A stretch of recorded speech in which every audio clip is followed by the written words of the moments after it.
Bismillahirrahmanirrahim. Alhamdulillahirabbil alamin wassalatu wassalam ala asyrafil anbiya'i wal mursalin wa ala alihi wa sahbihi ajma'in. Subhanaka la ilma lana illa ma 'allamtana innaka antal alimul hakim. Rabbi shrah li sadri wa yassir li amri wahlul 'uqdatam min lisani yafqahu qawli. Amma ba'd.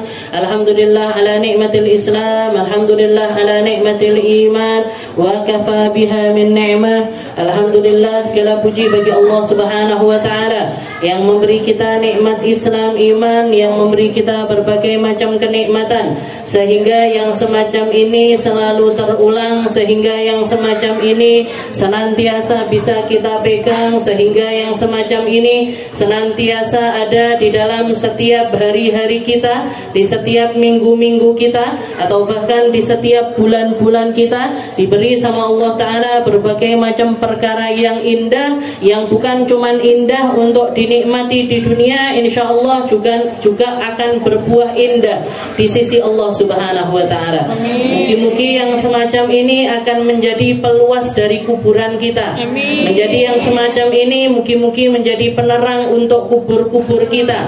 Yang semacam ini semoga menjadi penyelamat kita di akhiratnya Allah Ta'ala, sehingga kita dimasukkan bersama golongan orang-orang mulia, para pecinta Nabi Muhammad sallallahu alaihi wasallam, masuk ke dalam surganya Allah Ta'ala, ketemu langsung sama Nabi Muhammad sallallahu alaihi wasallam, berinteraksi langsung sama Nabi Muhammad, berinteraksi langsung dengan orang-orang yang mulia, yang pastinya mereka semuanya dimuliakan dan ditinggikan derajatnya oleh Allah Subhanahu wa Ta'ala. Jadi kalau pengen ketemu sama Nabi, pengen ketemu sama orang-orang mulia, ya nyarinya di tempat-tempat mulia. Kita nyari bekalnya lewat orang-orang yang di situ kemungkinan besar bakalan diselamatin sama Allah Ta'ala. Gampangnya kalau orang mau, kalau misalkan Allah Ta'ala dikasih pilihan, ya Allah, enaknya yang masuk surga ini sing neng majelis ilmu apa sing neng angkringan kira-kira? Nah, misalkan loh, bukan maksudnya yang di warung kopi sama di majelis kayak gini. Misalkan Allah Ta'ala dikasih pilihan, ya Allah, ini yang paling pantas untuk masuk ke dalam surga ini yang mana? Secara kasat mata, secara normalnya orang melihat kepada orang lain, atau manusia melihat kepada manusia yang lainnya. Kalau dibikin perbandingan, kira-kira sing diselametne Gusti Allah sing neng kene apa sing neng kono? Kan saya nengkene, insya Allah mungkin. Yang penting hatinya ditata, niatnya ditata, keinginannya ditata, tujuannya ditata. Jadi semua hal-hal yang semacam itu, jadi suudon sama orang baik itu kan keparahan di atas keparahan. Sesuatu yang buruk di atas sesuatu yang buruk. Delok wong sedekah ngomongnya paling ora ikhlas. Ngelihat orang jilbaban, paling solihah etok-etokan, atau ngelihat orang lagi datang ke majelis, sok banget, aku tahu dia dulu gimana, misalkan loh, misalkan. Nah, saya bikin perumpamaan loh Bu, gak nyindir sopo-sopo, jadi istilahnya, hal-hal yang sangat suudon sama orang baik, atau suudon sama sesuatu yang secara kasat mata itu baik, itu suudon di atas suudon. Jadi suudon itu sudah dosa besar. Suudon itu sudah dosa besar. Lebih besar lagi atau lebih parah lagi ketika kita itu suudon sama orang-orang baik, suudon sama kelakuan-kelakuan baik, suudon sama kumpulan-kumpulan yang baik. Orang ngelakoni kebaikan, kita secara sekilas melihat seseorang, yang pertama kali harus tersirat di dalam diri kita, iki wong apik. Gak boleh dari pertama ngelihat rejengan nih koyo tidak iki. Gak boleh kayak gitu, itu sendiri sudah dosa. Lah, kita suudon sama orang-orang yang berpenampilan baik, kumpul di tempat yang baik, itu suudon di atas suudon, dosanya lebih besar lagi. Dosanya lebih besar lagi. Jadi kalau kita mau nyari surganya Allah Ta'ala, yo ngicipi panggon sing di tempat itu, insya Allah turun rahmatnya Allah Ta'ala. Yang insya Allah di tempat itu turun ampunannya Allah Ta'ala. Yang insya Allah di tempat itu nyambungkan mereka kepada kecintaan kepada Nabi Muhammad Shallallahu Alaihi Wasallam. Itu yang kita cari di tempat-tempat semacam ini. Dan rasanya ketika kita bersama-sama itu nggak akan pernah sama dengan kalau kita itu jalan sendirian. Dan ketika kita jalan sendirian ini contohnya sering saya bilang, Bu, jenengan kalau baca burdah di rumah sendiri, kira-kira kuwaca apa ndak? Boten. Enggak jalan. Sik sak fasal wis nadane keloro apa ya? Nah, kalau biasanya burdahnya sama Ar-Raudhah, ini kena keloro nadane apa selali ya, gak diwaca. Bahkan yang istilahnya yang bilangnya mereka ahli salawat dan lain sebagainya, maca salawatnya ya pas ning gone majelis, baca dibaknya ya pas di majelis, baca burdahnya ya pas di majelis. Kalau yang dipakai wiritan harian itu paling Allahumma shalli ala Muhammad wa Allahumma shalli ala Muhammad Allahumma shalli ala gitu. Nah, jadi padahal pujian yang dikarang sama Imam Al-Busiri ataupun Imam Ad-Dibai ataupun ulama-ulama yang lainnya itu bukan cuman tentang sholawat, bukan cuman tentang sholawat, tapi mereka sedang mentransfer rasa hati yang bahkan kadang-kadang nggak semua ulama itu bisa mentransfer hal yang semacam itu. Nggak semua orang punya ilmu itu bisa melakukan, bisa nyampaikan apa yang ada di dalam hati mereka kepada orang lain. Jadi ulama-ulama yang ngarang ini, mereka bukan cuman pengen orang ini bersolawat, tapi pengen orang ini tahu hikmahnya solawat, tahu rasanya kenal sama Nabi Muhammad, tahu tentang sejarah hidupnya Nabi, tahu tentang perjuangannya Nabi, tahu bagaimana caranya kita mendekat kepada Nabi Muhammad Sallallahu Alaihi Wasallam. Makanya kalau kita lihat dari kemarin-kemarin kita bahas tentang burdah, pasal 1 sudah kita bahas, pasal yang kedua sudah kita bahas. Pasal pertama itu menunjukkan tentang bagaimana beliau itu haliyahnya orang yang punya rasa cinta yang beneran itu bagaimana. Beliau pakai kaidah bercermin. Aku ki wong pecinta beneran apa enggak sih? Saya ini merindu beneran apa enggak sih? Saya ini lagi jatuh cinta beneran sama Nabi Muhammad apa enggak? Kalau misalkan tanda-tanda itu ada, itu berarti ada kenikmatan yang luar biasa yang sudah Allah Ta'ala berikan kepada diri saya. Kalau belum punya rasa-rasa yang semacam itu, berarti masih jauh perjuangan kita untuk mengaku sebagai para pecintanya Rasulullah Shallallahu Alaihi Wasallam, atau orang-orang yang seneng sama Nabi, orang-orang yang tertarik sama Nabi. Kalau mata kita belum pernah nangis karena rindu kepada Nabi, kalau misalkan keadaan diri kita belum terlihat tentang sebagai seseorang yang benar-benar mencinta, maka berarti masih panjang perjuangan kita untuk nyampe ke dalam tahap tersebut. Lalu setelah itu yang kedua, beliau ngoreksi dirinya sendiri. Kita semuanya punya yang namanya hawa nafsu. Hawa nafsu itu cara naklukinnya seperti ini. Kamu harus punya ini, kamu harus melakukan hal yang semacam ini. Itu adalah sesuatu yang harus kamu usahakan. Karena seseorang ketika berjalan menuju Allah Ta'ala, mau nggak mau, ada hal yang sangat-sangat harus dia perjuangkan. Apa itu? Memperjuangkan diri sendiri. Memperjuangkan diri sendiri. Kalau masih banyak akhlak yang buruk di dalam diri kita, yang masih banyak rasa-rasa hati yang nggak benar di dalam hati kita, berarti kudu dipreteli titik-titik. Sombongnya dipreteli, riaknya dipreteli, ujubnya dipreteli, congkaknya dipreteli, suudonnya dipreteli, dendamnya dipreteli, sakit hatinya dipreteli. Hal-hal yang itu perang yang nggak kelihatan di luar tapi bisa dirasakan di dalam diri kita. Karena bahkan orang kalau punya sakit hati atau orang yang terluka itu adalah hatinya, itu lebih sulit disembuhkan ketimbang kalau yang terluka itu badan kita. Kita kebeler aja, itu paling seminggu sudah sembuh. Tapi kalau ada orang ngatain kita sesuatu, setahun, 2 tahun, 3 tahun, bahkan dibawa mati kayaknya. Bahkan sampai mati ben ketok wong kuwi, oh kimbian sing tahu ngomong kene karo aku. Ini dulu yang pernah giniin saya. Ini dulu yang pernah ngucap seperti ini kepada diri saya. Gak bisa disembuhin.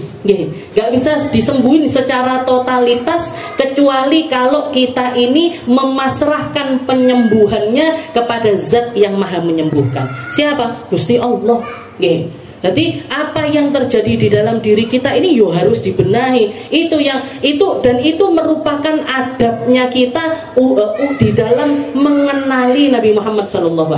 Jadi proses pengenalan kepada Nabi Muhammad itu butuh introspeksi diri, butuh ngelihat kepada diri kita. Saya ini keadaannya gimana? Saya ini di dalam proses saya ini seperti apa? Kamu itu mau ngenali Nabi, ini loh step-stepnya. Ini loh hal-hal yang perlu kamu perhatikan. Karena Nabi Muhammad itu adalah cahaya, diciptakan sama Allah Ta'ala dari cahaya, gak akan dimasukkan ke tempat-tempat yang gelap, gak akan dimasukkan ke dalam hati-hati yang kotor, gak akan dimasukkan ke dalam mereka-mereka yang gak mau membersihkan dirinya. Maka bersihkan dulu dirimu, pahami dulu keadaan hatimu, baru melangkah menuju kecintaan kepada Nabi Muhammad SAW. Ketika kamu memproses dirimu, dua tahapan ini kamu lakukan, mau gak mau, kalau kamu mendengarkan tentang Nabi Muhammad, nggak jatuh cinta sama Nabi.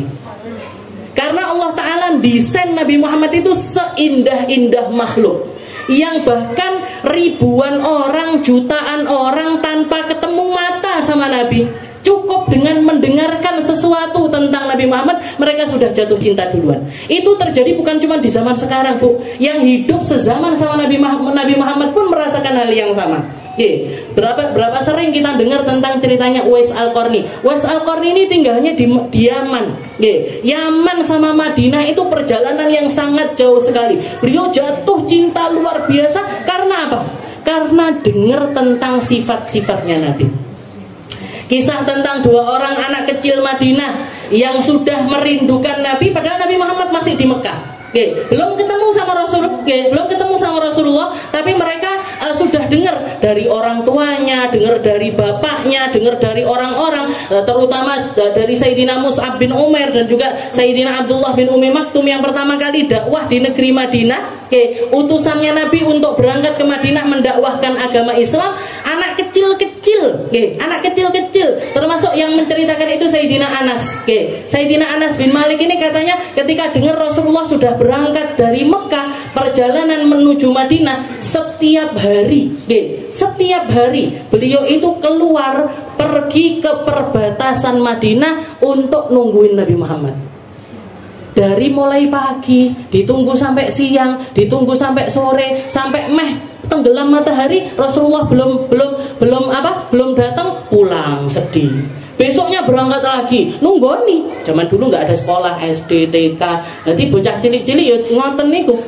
Jadi anak kecil-kecil ini, Sayyidina Anas sak rombongan, setiap hari, tiap pagi, ayo kita nungguin Rasulullah sama main-main di perbatasan Madinah. Nungguin, berangkat dalam keadaan gembira. Kalau waktu Rasulullah belum datang, pulang dalam keadaan bersedih. Berhari-hari mereka melakukan hal yang semacam itu. Kenapa? Al-udhunu tashtaq qabla ru'yatihi. Telinganya sudah mendengar sehingga hatinya merindu walaupun matanya belum pernah ketemu sama Rasulullah SAW.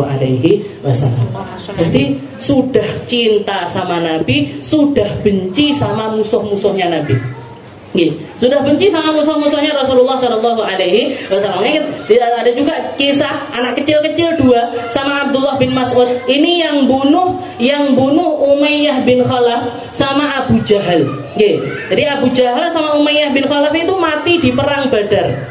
Mati di perang pertamanya Rasulullah SAW. Ada anak kecil dua, umurnya belum sampai 15 tahun, ikut daftar perang. Jangan bayangkan, anak belum 15 tahun daftar perang. Ya Rasul, saya mau ikut perang. Katanya Rasulullah, mbok ojo, nanti ibumu sedih. Katanya sudah diizinkan sama ibuku, sudah diizinkan sama bapakku. Berangkat akhirnya berangkat perang. Yang dikatakan ketika dia berangkat, pedange karo wonge abutan pedang. Jadi pedang itu mereka nggak bisa ngangkat ke atas, ini nggak bisa diseret. Tapi ikut perang. Dan ketika nyampe di medan peperangan, yang mereka cari mana yang namanya Abu Jahal, mana yang namanya Umayyah bin Khalaf. Bukan nyari percil-percilnya loh, Bu. nyari pemimpin-pemimpin Saadatul Quraisy, nyari pemimpin-pemimpinnya Quraisy karena mereka sudah benci karena apa yang mereka lakukan kepada Rasulullah Shallallahu Alaihi Wasallam. Jangan bayangkan, ini Nabi Muhammad ini memang diciptakan sama Allah Taala penuh dengan kecintaan, penuh dengan kecintaan sampai ke tingkat siapapun yang kenal sama Nabi, siapapun yang dengar tentang Nabi, siapapun yang nyari tahu tentang Nabi, nggak bisa enggak kecuali jatuh cinta. Lek nggak sampai jatuh cinta, kalau sampai ada orang nggak seneng sama Nabi Muhammad, ini yang bermasalah prosesnya dia di dalam mengenal. Prosesnya dia di dalam mengenal. Nah, terutama itu tadi, ditelok, dia ketika mau ngenalin Nabi ini hatinya kayak gimana? Ada sombong apa enggak? Ada penyakit-penyakit ini apa enggak? Nah, kalau itu semuanya, dua hal itu tadi dilakukan step by step seperti yang ditaruh sama Imam Busiri, awalnya i'tirafun nafs. Jadi bagaimana beliau itu melihat tentang dirinya sendiri di dalam rasa hatinya. Yang kedua tentang hawa nafsu. Beliau jelentreh nih tentang hawa nafsu. Kamu harus nyembuhin, kamu harus berusaha, kamu harus mukabadah harus memaksakannya untuk dibersihkan, memaksakannya untuk tazkiyah, untuk tazkiyah dohiran wa batinan, bukan cuman dohirnya aja, tapi batinnya. Kalau lisan kita sering ngomong jelek di benak nih, piye carane ben ngomong api. Kalau mata kita sering ngelihat yang jelek-jelek, diproses piye carane biar ngelihat yang baik-baik. Telinga kita kalau banyak dengerin yang jelek-jelek, diproses biar dengerin yang baik-baik. Dan itu usahanya sulit sekali. Alon-alon, alon. Nah, setelah itu kita masuk ke faslul tsalits. Jadi setelah terakhir beliau menutup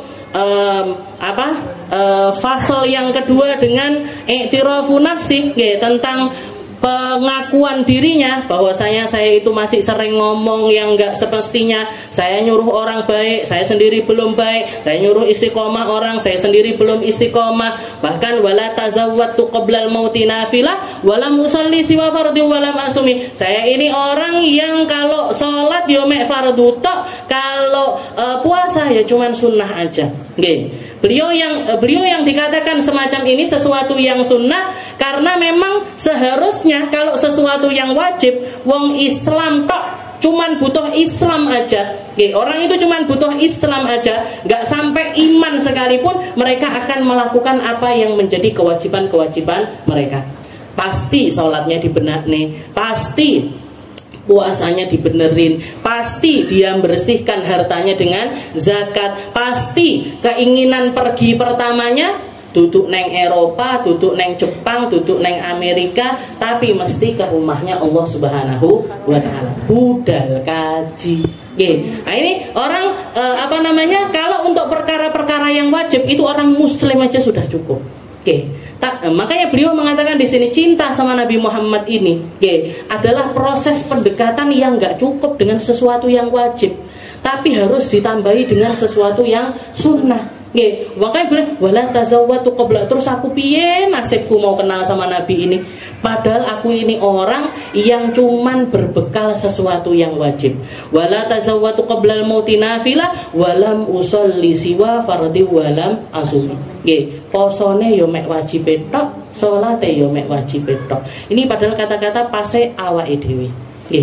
Kalau Imam Busiri pastinya banyak, bangun malamnya mesti banyak, sholat malamnya mesti banyak, bacaan Al-Qur'annya sudah pasti banyak. Ini yang pantas ngomong kayak gini. Jadi beliau itu, makanya kenapa kok Burdah ini relate terus sampai akhir zaman. Bisa dirasakan, bisa merasuki, bisa masuk di dalam diri orang-orang yang imannya paling rendah sekalipun. Kayak kita ini, yang imannya itu paling rendah sekalipun itu baca ini, bisa rasuk di dalam perasaan-perasaan yang dirasakan sama Imam Busiri. Wala tazawwatu qabla al-mauti nafilah walam usalli siwa fardhi walam asumi. Puasa saya itu dikit banget, sholat saya itu dikit banget. Sesuatu yang mesti dijadikan patokan bagi orang-orang yang menambahkan ibadahnya di sisi Allah Subhanahu wa Ta'ala. Nah, setelah itu masuk ke al-faslul tsalits, pasal yang ketiga, fi madhi sayyidina rasul, fi madhi sayyidil mursalin sallallahu alaihi wasallam. Pasal yang ketiga, beliau masuk di dalam pujiannya Nabi. Makanya Burdah ini termasuk maulid. Nggih, burda ini kalau masuk kategori bacaan gitu nggih, itu bukan cuman bacaan sholawat tapi juga bacaan maulid. Karena di situ ada sejarah hidupnya Nabi, ada mengulik tentang kepribadiannya Rasulullah SAW. Sifat pertama yang beliau pujikan kepada Nabi, beliau mengatakan, "Dhalamtu sunnata man ahyad dhalama ila anishtakat qadamahu durra min warami." Oke, katanya beliau, saya ini orang yang sangat dolim. Saya ini orang yang sangat tidak tahu diri. Saya ini orang yang banyak meninggalkan sunnah yang menjadi bagian dari sunnah terbesarnya Rasulullah SAW. Apa itu? Man ahyad dhalama ila, seseorang yang selalu menghidupkan malam-malamnya. Nabi Muhammad itu bangun malam. Nabi Muhammad itu identik dengan akhlak malamnya. Nabi Muhammad itu identik dengan pendekatan intim kepada Allah Ta'ala di waktu-waktu malamnya. Dalam tu sunnata man ahyad dhalama ila anishtakat qadamahu durra min warami. Yang dari saking banyaknya bangun malamnya, dari saking panjangnya bangun malamnya, dari saking kuatnya beliau di dalam ibadah malamnya, sampai kaki yang bengkak pun nggak terasa sakit bagi beliau. Orang bangun malam sampai kaki bengkak, sampai kaki bengkak itu hampir nggak pernah terdengar terjadi pada manusia yang lainnya. Hampir nggak pernah terjadi pada manusia yang lainnya. Cuma Nabi Muhammad SAW. Kalau para ahli sholat, orang-orang yang banyak sholatnya, mereka saking banyaknya rukuknya sampai punggungnya melengkung, banyak kita saksikan. Orang-orang sepuh, orang-orang sepuh yang sampai usia senja mereka rajin ibadahnya itu sampai melengkung, punggungnya karena saking seringnya mereka rukuk itu banyak. Yang sampai dahinya itu enggak biru juga, ireng, enggak mek biru, ireng, sampai batuke dadi ireng, itu banyak kita temui. Tapi yang sampai kakinya bengkak karena bangun malam itu sepertinya hanya kita dengarkan pada pribadi Nabi Muhammad SAW. Jadi katanya Imam Al-Busiri, "Dhalamtu sunnata man ahyad dhalama ila anishtakat qadamahu durra min warami." Saya ini orang yang sangat dolim. Kenapa? Karena saya meninggalkan salah satu sunnah terbesarnya Rasulullah SAW. Seseorang yang ahyad dhalam. Jadi beliau bahkan pakai kalimat ahya, bukan qiyam, bukan berdiri di malam hari, bukan, tapi yang menghidupkan waktu malamnya. Di saat kebanyakan manusia ini setengah mati, setengah mati, karena orang tidur itu aslinya separuhnya mati. Makanya ketika bangun tidur yang dibaca alhamdulillahilladzi ahyana ba'dama amatana wa ilaihin nusyur. Segala puji bagi Allah Ta'ala yang telah menghidupkan saya. Berarti apa? Berarti ketika tidur itu kan mati aslinya. Wong dibengoki ra krungu. Nggih. Di bulldozer ndak krungu, diceluk ndak krungu, nggih. Di ada yang nyari HP-nya muni ya ndak krungu. Berarti apa? Setengah mati aslinya. Nggih. Separuhnya dirinya sudah mati. Nggih, separuh dirinya sudah mati. Cuman ketika bangun dihidupin lagi sama Allah Ta'ala. Dihidupkan lagi sama Allah Subhanahu wa Ta'ala. Alhamdulillahilladzi ahyana ba'dama amatana wa ilaihin nusyur. Dan nanti ada waktunya, ya Allah, kami ini tidur ndak tangine. Nanti akan ada saatnya di mana kami itu dan kepadanya lah kami itu akan dibangkitkan. Berarti apa? Akan ada tidur yang panjang sekali yang enggak bangun-bangun, baru bangunnya nanti di padang mahsyar. Baru nanti bangunnya itu di padang mahsyar. Jadi salah satu sunnah terbesarnya Rasulullah SAW bukan cuman setelah beliau pindah di negeri Madinah, tapi dari awal perkaranya Nabi itu salah satu hal yang diistiqomai sama Nabi adalah bangun malam.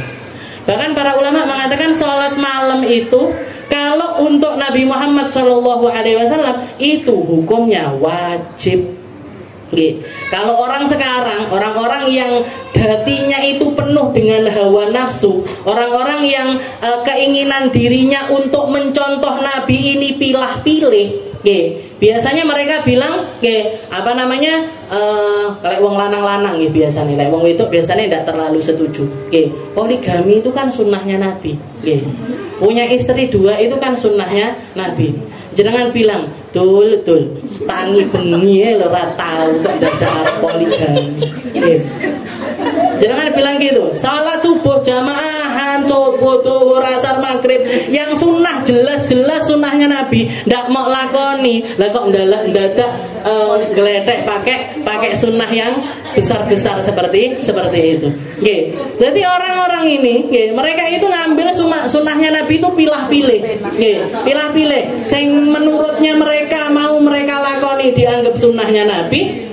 Yang besar-besar ini loh Imam Busiri. Kenapa kok yang pertama kali beliau sebutkan dari sekian banyaknya sunnahnya Nabi adalah bangun malam? Karena dari saking besarnya sunnahnya Nabi itu tentang bangun malam ini, untuk umatnya Nabi itu mensunnahkan, untuk pribadinya Nabi Muhammad mewajibkan. Sholat malam, qobliyah, ba'diyah, qobliyah subuh, qobliyah duhur, ba'diyah maghrib, ba'diyah isya, itu bagi Nabi. Makanya sampai dikatakan sholat sunnah muakkadah. Sholat sunnah rawatib muakkadah. Sholat sunnah yang punya tartib sama dengan tartibnya sholat wajib, tapi sangat ditekankan sama Nabi. Kenapa kok sangat ditekankan sama Nabi? Karena Rasulullah tidak pernah meninggalkannya la fis safar wala fil hadar. Ketika beliau lagi di rumah nggak pernah ditinggalkan, ketika safar juga nggak pernah ditinggalkan. Jadi yang paling nampak dari sekian banyak sunnahnya Nabi itu, para sahabat itu nggak punya perdebatan diantaranya, yaitu sholat. Nabi Muhammad itu identik dengan orang yang banyak sholatnya, panjang sholatnya, indah sholatnya. Katanya Sayyidah Aisyah pernah ditanya, kaifa sholatul lailin Nabi, bagaimana, seperti apa sholat malamnya Nabi Muhammad itu, seperti apa? Katanya beliau, mali ahsaniha wa mali tuliha. Gak ada yang seindah sholat malamnya Nabi, gak ada yang sepanjang sholat malamnya Rasulullah Sallallahu Alaihi Wasallam. Jadi didelok orang ngelihat. Jadi bayangannya Sayyidah Aisyah ketika mengingat bangun malamnya Nabi, katanya beliau mali husniha. Gak ada yang seindah sholat malamnya Nabi. Dari sekian banyak pemandangan, dari sekian banyak hal yang dilihat, ada langit yang indah, ada bulan yang indah, ada matahari yang indah, ada langit biru yang indah, ada laut, gunung dan lain sebagainya. Perkara-perkara yang orang itu biasanya nganggap itu semuanya sesuatu yang indah. Tapi katanya menurut Sayyidah Aisyah, katanya beliau mali ahsaniyah, gak ada yang seindah sholat malamnya Rasulullah Sallallahu Alaihi Wasallam. Beliau pernah bangun malam di hari di mana itu jatah waktunya Sayyidah Aisyah. Beliau minta izin sama Sayyidah Aisyah, wahai Aisyah, boleh nggak saya malam ini tak habiskan untuk sholat? Katanya Sayyidah Aisyah, marhaba ya, nggak apa-apa ya Rasul. Beliau bangkit dengan keadaan yang bersemangat, ngambil air wudhu. Nah, dari mulai wudhu itu beliau sudah nangis. Dari mulai wudhu itu beliau sudah air matanya nggak pernah berhenti menitikkan air mata. Setelah itu beliau sholat. Sholatnya kayak gimana? Katanya Sayyidah Aisyah, berdirinya panjang, rukuknya panjang, iktidalnya panjang, sujudnya panjang, duduk di antara dua sujudnya panjang, tahiyatnya panjang, semuanya dipanjangin sama Allah. Tidak sampai 11 rakaat. Istilahnya sholat malamnya Nabi itu kalau dihitung secara rakaat itu rata-rata nggak sampai 11 rakaat. Atau paling pol itu 11 rakaat, atau yang kita kenal dengan batas maksimalnya sholat witirnya orang. Karena ada hukum sholat witir itu, sholat witir itu paling dikitnya sholat witir itu 1 rakaat. Paling sedikitnya sholat witir itu 1 rakaat. Tapi makruh le istiqomah 1 rakaat. Medit banget nih sholat witir mek 1 rakaat. Jadi makruh kalau istiqomah 1 rakaat. nambah berapa? 3. Mau nambah lagi 5. Mau nambah lagi 7. Mau nambah lagi 9. Nah, maksimalnya adalah 11 rakaat. Ya, maksimalnya adalah 11 rakaat. Tapi dikatakan 11 rakaatnya Nabi ini panjang sekali, indah sekali. Ya, beliau seringkali yang dibaca ketika bangun malam itu Al-Baqarah. Ya, saya itu tidak langganan belas. Ya, kalau Al-Baqarah ini tidak langganan belas. Al-Baqarah, kalau enggak gitu Ali Imran, kalau enggak gitu An-Nisa, lendak ngono saya itu malah kuliah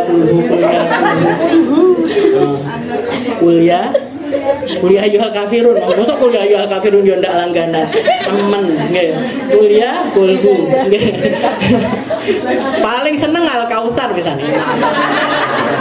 Asal dili rabbika minhar.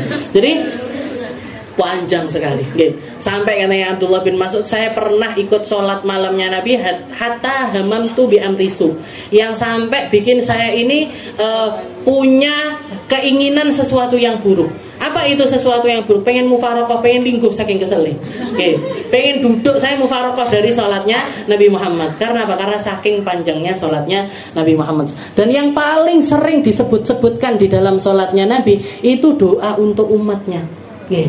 Doain kita, doain untuk keselamatan umatnya di setiap malam-malamnya Rasul. Jadi malam perang sekalipun, malam perjalanan panjang sekalipun, malam capeknya seperti apapun, Nabi Muhammad enggak ninggalin sholat malam.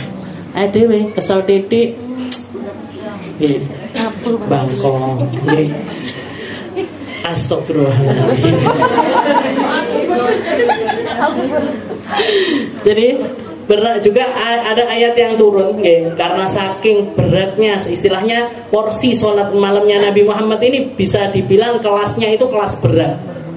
Kelasnya orang-orang yang bukan cuma khusus tapi istimewa di dalam kekhususannya di sisi Allah Subhanahu wa taala. Sampai ketika Nabi Muhammad bangun malam, datang malaikat Jibril bilang sama Nabi Muhammad, ya Muhammad, la tuhlik nafsak. Wahai Muhammad, jangan kamu binasakan dirimu. Jadi saking banyaknya, panjangnya, dan kayak istilahnya itu menjadi sesuatu yang beban yang sangat berat sekali pada diri Rasulullah SAW, sampai diperingatkan sama malaikat Jibril, ya Muhammad, la tuhlik nafsak. Wala tansa nasibaka minad dunya. Di dalam Al-Quran dikatakan wala tansa nasibaka minad dunya. Wahai Muhammad, jangan lupakan porsimu dari dunia. Kamu itu masih di dunia, wahai Muhammad, butuh istirahat. Kamu itu masih di dunia, wahai Muhammad, perhatikan makanmu. Kamu itu masih di dunia, wahai Muhammad, perhatikan istrimu. Kamu masih di dunia, wahai Muhammad, perhatikan badanmu. Jadi walatan sanasi baka minat dunia ini ayat dipakai sama orang-orang macam kita untuk menikmati perkara dunia. Kita ini perkara dunia enggak usah dieleng nih. Kalau kita gitu ngapain kita diingetin, Bu, jangan lupa tidur. Bu, jangan lupa makan. Bu, jangan lupa healing. Bu, jangan lupa dolan. Bu, jangan lupa pakai baju yang bagus. Enggak usah dieleng wis ngono kabeh.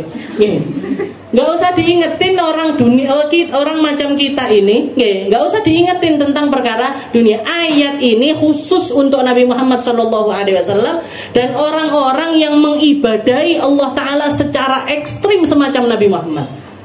Kelasnya kelas berat. Sampai diingetin sama Allah Ta'ala, wala tansa nasibaka minad dunya. Wahai Muhammad, awakmu sik neng dunya, jangan lupa porsimu dari dunia itu enggak apa-apa untuk dinikmati.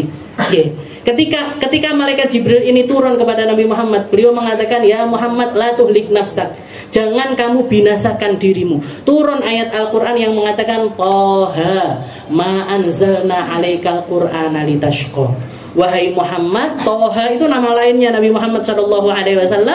Ma anzalna alaikal Quran, kami tidak menurunkan Al-Quran kepadamu agar kamu itu celaka. Enggak wahai Muhammad.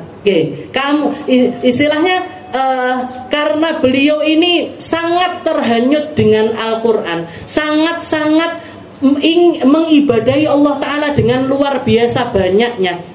Jadi Jadi ayat ini kalau untuk orang secara umum kita bacanya, ma anzalna 'alaikal qur'ana litashqa, kami tidak menurunkan Al-Qur'an agar kalian itu menjadi orang-orang yang celaka, enggak. Tapi Allah Ta'ala dengan menurunkan Al-Qur'an pengen membawa kita kepada kebahagiaan, pengen bawa kita kepada tafsirannya ayat-ayat yang lainnya. Kalau Allah Ta'ala ngajarin kita caranya berdoa, Rabbana atina fid dunya hasanah wa fil akhirati hasanah wa qina adzabannar. Ya Allah, kami minta kehidupan dunia yang baik, minta juga kehidupan akhirat yang baik, dan hindarkan kami dari api neraka. Jadi Al-Qur'an itu diturunkan sama Allah Ta'ala untuk ngatur kehidupan kita, agar kamu hidup dengan ring, dengan batasan, dengan aturan dari Allah Subhanahu wa Ta'ala, sehingga kamu bisa hidup dengan baik di dunia. Kamu kalau nurut sama aturannya Allah Ta'ala, semuanya diperbaiki sama Allah. Kalau kamu jadi orang-orang yang melakukan perkara-perkara dunia, perkara dunia ini kamu lakukan sesuai dengan syariatnya Allah Ta'ala, ditoto bu uripe awake dhewe. Tapi kebanyakan orang kan enggak, malah milih nyari aturan yang lainnya, malah milih cara yang lainnya, malah milih aturan dari orang-orang yang enggak jelas. Ketika bikin aturan tersebut, aturannya Allah Ta'ala tidak diindahkan. Jadi yang kita minta di dunia pengennya baik, di akhirat juga pengennya baik. Tapi kalau untuk Nabi Muhammad ini dalam arti yang lainnya, khusus untuk Rasulullah, ma anzalna 'alaika, bahkan lafadznya pun pakai kaf itu domir, jadi kata ganti untuk satu orang laki-laki, bukan untuk laki-laki banyak. Bukan pakai ma anzalna 'alaikumul Qur'an. Alaikum, kalau kum berarti orang banyak. Tapi Allah Ta'ala ma anzalna 'alaika, kepadamu. Kami tidak menurunkan Al-Qur'an kepadamu agar kamu itu celaka, enggak. Kenapa? Karena saking panjangnya salat malamnya Rasulullah sallallahu alaihi wasallam. Jadi dalam sunnata man ahyad dhalama ila anishtakat qadamahu durrami warami. Jadi salah satu sifat yang ingin disampaikan sama Imam Al-Busiri kepada kita pertama kali adalah nabimu ini, rasulmu ini, penyelamatmu ini adalah seseorang yang memiliki sunnah paling indah, yaitu bangun malamnya beliau yang luar biasa. Malam-malamnya dipenuhi dengan ibadah-ibadah malam. Dan itu ditirukan sama keluarganya Nabi. Sayyidah Fatimah Zahra terkenal dengan ibadahnya yang banyak di malam hari. Sampai beliau dapat julukan Al-Batul, Al-Mutabattil fi layali, orang yang malam-malamnya nggak pernah kosong dari ibadah, nggak pernah kosong dari sholat, nggak pernah kosong dari bacaan Al-Quran, nggak pernah kosong dari tasbih, tahlil, dan juga zikir-zikir yang lainnya. Porsi-porsi itu semuanya ada di dalam malam-malamnya Sayyidah Fatimah Zahra. Belajar dari siapa? Belajar dari Rasulullah SAW.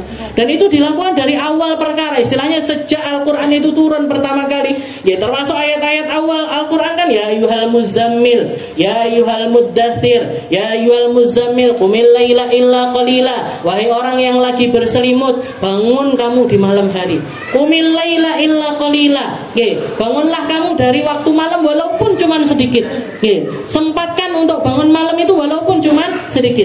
Berapa sedikitnya itu ya Allah? Nisfahu aw yanqus minhu qalila. Setengahnya malam atau kurangi titik. Jadi berapa itu? Qalilannya itu berapa? Setengahnya malam. Setengah malam itu berarti kalau misalkan malam dimulai jam 6, 7, 8, 9, 10, 11, 12, 1, 2, 3, 4. Misalkan subuh jam 4, 10 jam berarti. Berarti saat malam setengah. Berarti dihitung mundur dari jam 4, 3, 2, 1, 12, 11. Mulai dari jam 11 bangun malam sampai subuh. Nisfahu awingkus minhu qali. Atau ya lek enggak 5 jam ya 4 jam lah. Lek enggak 3 jam ya, lek enggak 4 jam ya 3 jam. Lek enggak kalau ngambil artinya Al-Qur'an ini loh Bu nggih. Bukan saya sendiri enggak, tapi Tapi ini kalau pakai bahasa nisfahu awin kusminhu qalila. Setengahnya 5 jam. Kalau enggak 5 jam ya 4. Lek enggak 4 ya 3, lek enggak 3 ya 2. Lek enggak 2 ya 1. Nggih. Awin kusminhu qal au zid alaihi. Katanya Allah Taala atau tambahi. Jangan cuma 5 jam, tambahi dari 5 jam itu warattilil Qur'ana tartila. Dan bacalah Al-Qur'an secara tartil.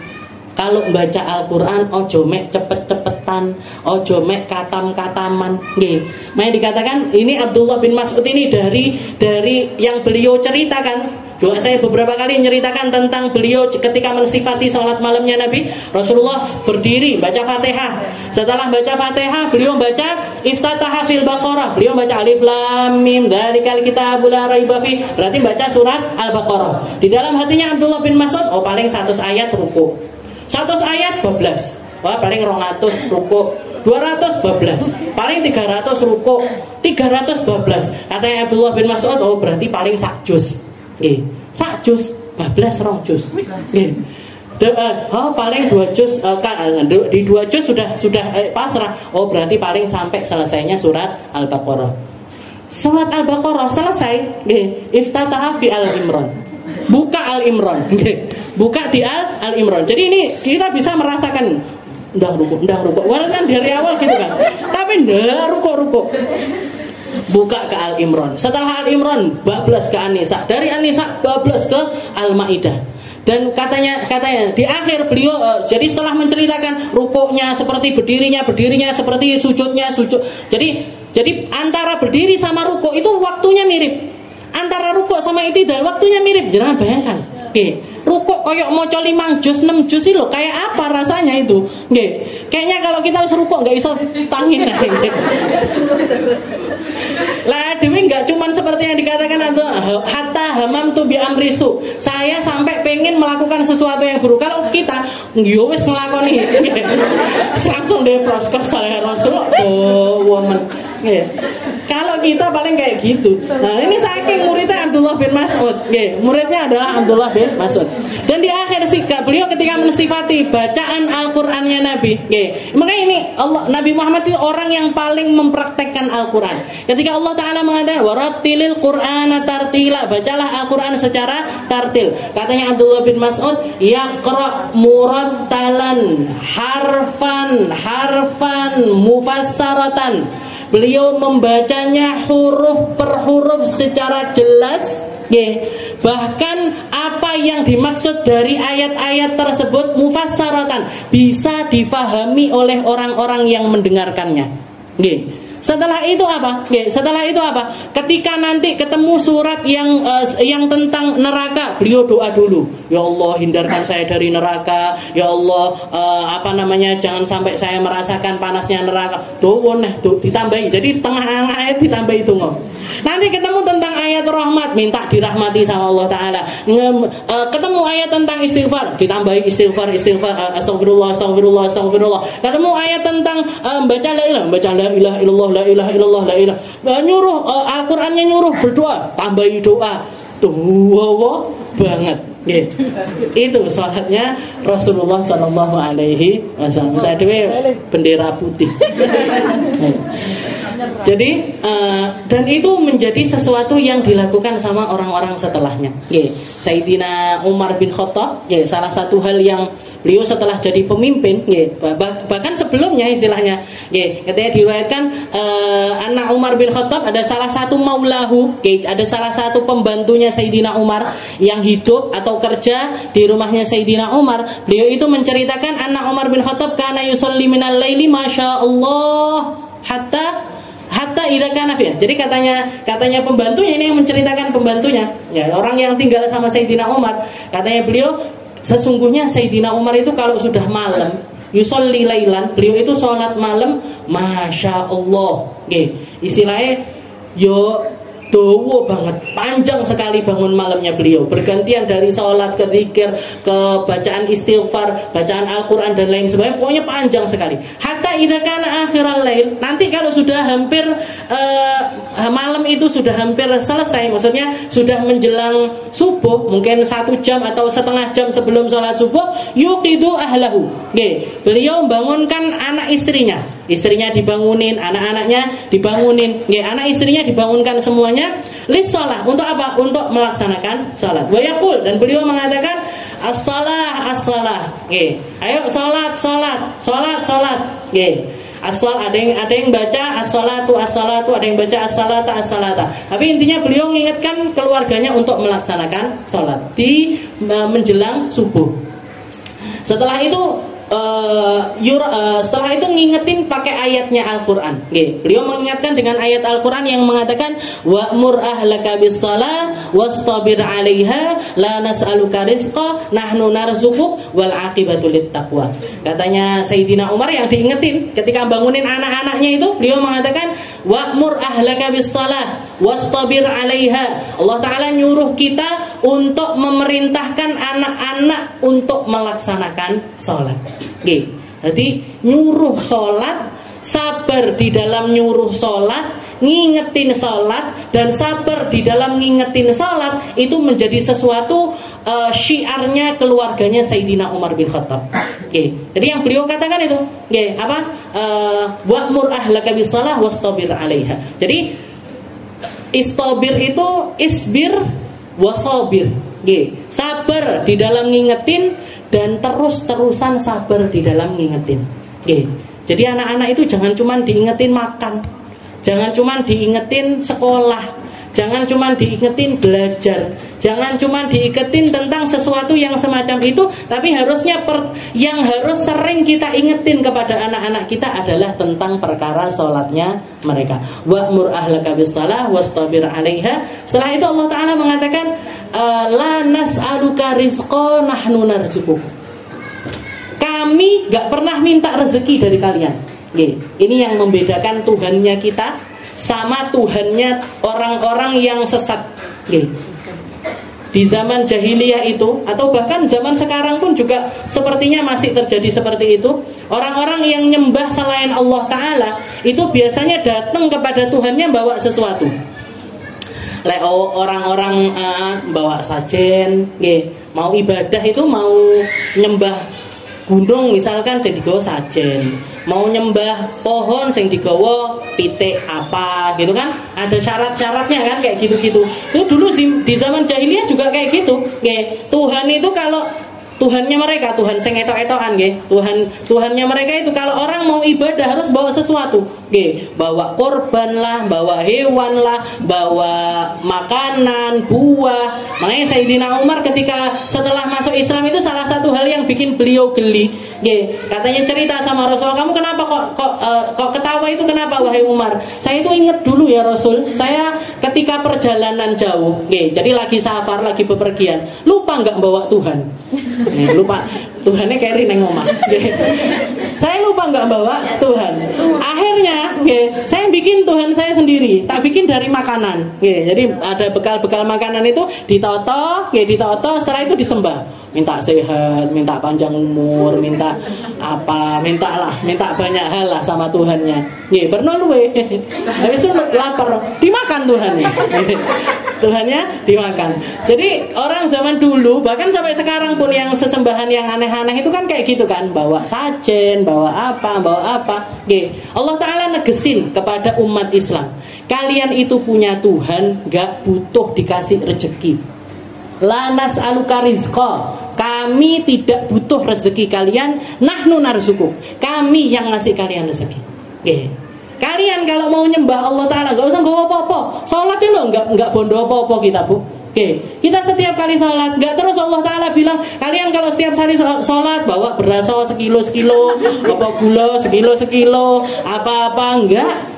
Katanya Allah Ta'ala, la nas'aluka rizqa nahnu narzuquk, kalian punya Tuhan, gak perlu rezeki, kami yang ngasih rezeki kalian. Wal aqibatu littaqwa, dan tempat kembali terindah akan disediakan rezeki terbesarnya kalian disimpan sama Allah Ta'ala nanti di surga, diperuntukkan bagi orang-orang yang bertakwa.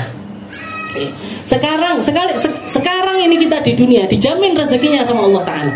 Ya, masing-masing dari kita ini nggak ada yang nggak wa ma min dabbatin fil ardi illa 'ala Allahi rizquha. Allah Ta'ala janjikan semua makhluk yang melata di atas muka bumi ini nggak mungkin nggak dapat rezeki, itu nggak mungkin. Semuanya dapat rezekinya masing-masing. Ya, semuanya dapat dijamin rezekinya sampai mati. Jadi mereka nggak akan mati sebelum rezekinya mereka ini habis. Tapi ketahuilah rezeki terbesarnya kalian bukan di dunia tapi di akhirat. Makannya kalian, porsi makannya kalian di dunia itu masih sedikit dibandingkan porsi makan yang akan disediakan sama Allah Ta'ala di akhirat. Tempat tinggalnya kalian di dunia ini masih tempat tinggal yang kecil kalau dibandingkan tempat tinggalnya kalian nanti di surga. Kenikmatan kalian di dunia ini, pakaian, perhiasan, tulan-tulan dan lain sebagainya, itu masih porsi yang sedikit. Ketika kalian menggunakannya dengan benar akan dijanjikan. Ketika kalian hidup di dunia dengan takwa, landasannya takwa, patuh sama Allah Ta'ala, dicepak nih sama Gusti Allah rezeki-rezeki yang luar biasa di sisinya nanti. Wal aqibatu littaqwa.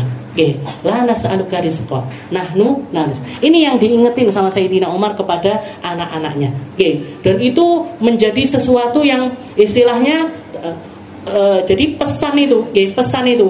Memang orang tua itu kalau berpesan kepada anak nggak cukup sekali, Bu. Nggak cukup kita ngomong nak sholat. Nanti pas waktu lagi tak elingnya ustazah, masuk panggang bentino dielingnya. Ya memang setiap hari harus diingetin.